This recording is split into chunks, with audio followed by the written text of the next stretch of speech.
আরজি করের ঘটনাতে আজকে ডেথ সেন্টেন্স না হয়ে হলো হচ্ছে লাইফ ইমপ্রিজনমেন্ট। এটাই হওয়া স্বাভাবিক, কেননা সরকার পক্ষ তাদের কৌশলীরা সিবিআই অর্থাৎ কেন্দ্রীয় সরকার এবং রাজ্য সরকার প্যাক্ট হয়ে জাস্ট একটা কমেডি শো সার্কাস মানুষের সামনে কোর্টের সামনে আনলো। স্টেট গভর্নমেন্টও চায়নি কোনোদিনও যে সমস্ত আসামিরা সামনে বেরিয়ে আসুক, বড় বড় মাথারা শাস্তি পাক, তারা অ্যারেস্ট হোক। এমনকি সেন্ট্রাল গভর্নমেন্টও চায়নি যে বড় বড় মাথারা এগিয়ে আসুক, বড় বড় মাথারা অ্যারেস্ট হোক এবং বড় বড় মাথারা শাস্তি পাক। তার কারণ একটাই, মোদি যে দেখছেন তার পুরোপুরি সংখ্যা গরিষ্ঠতা নেই লোকসভায়। তিনি দেখলেন যদি চন্দ্রবাবু নাইডু বা নীতিশ কুমার কোনো কারণে ধরবেন বা মমতা ব্যানার্জি তার হাতকে শক্ত করবে, এটা হচ্ছে মিউচুয়াল আন্ডারস্ট্যান্ডিং। এটা সাধারণ মানুষ জানে না, কিন্তু বুঝতে সবাই পারছে।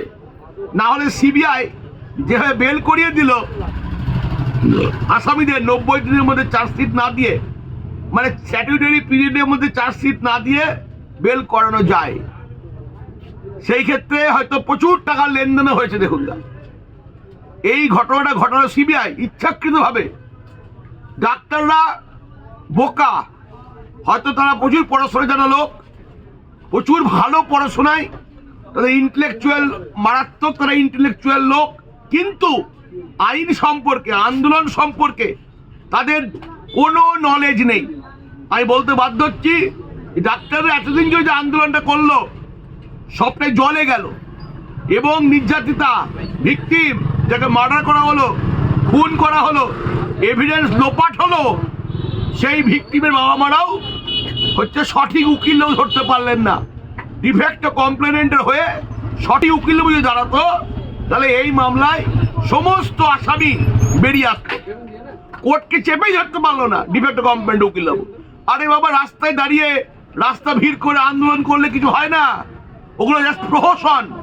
মানুষ দেখছে আপনারা কাজ কিছু হলো কি? কাজের কাজ কিছুই হলো না। আরজিকর কাণ্ড এটা কমেডি শো হয়ে থেকে গেল। আসল লোকরা হাসছে, যারা রেপ করেছে, মার্ডার করেছে, আসল লোক এই সঞ্জয়ের সঙ্গে যারা ছিল, সঞ্জয় সবাই আজকে বাইরে ঘুরে বেড়াচ্ছে স্যুটের বুটের টাই পরে। কারণ মেয়েটি তো ঘুমোচ্ছিল, ক্লান্ত হয়ে রেস্ট দিচ্ছিল, দরজা বন্ধ করে ও যদি মহিলাকে না দেখে অত রাত্রে ও দরজাটাই খুলতো না। তার মানে এর মধ্যে মহিলা ডাক্তাররাও যুক্ত ছিল, মহিলা ডাক্তাররা, পুরুষ ডাক্তাররাও যুক্ত ছিল। হয়তো দেখুন না, কিছু রাজনীতিবিদ তারাও যুক্ত আছে, বড় বড় পুলিশ অফিসার তারাও যুক্ত আছে। এখন এই ক্ষেত্রে যেটা দেখা গেল যে না কোর্ট এগিয়ে এলো প্রপার বিচার করার জন্য, না সরকারি কৌশলী এগিয়ে এলো প্রপার বিচার করার জন্য, না সিবিআই এগিয়ে এলো।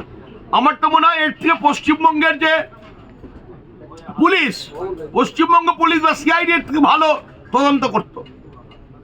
যাই হোক, এই ঘটনার অপেক্ষায় থাকলাম যে ভবিষ্যতে কি হচ্ছে সেটা দেখার জন্য।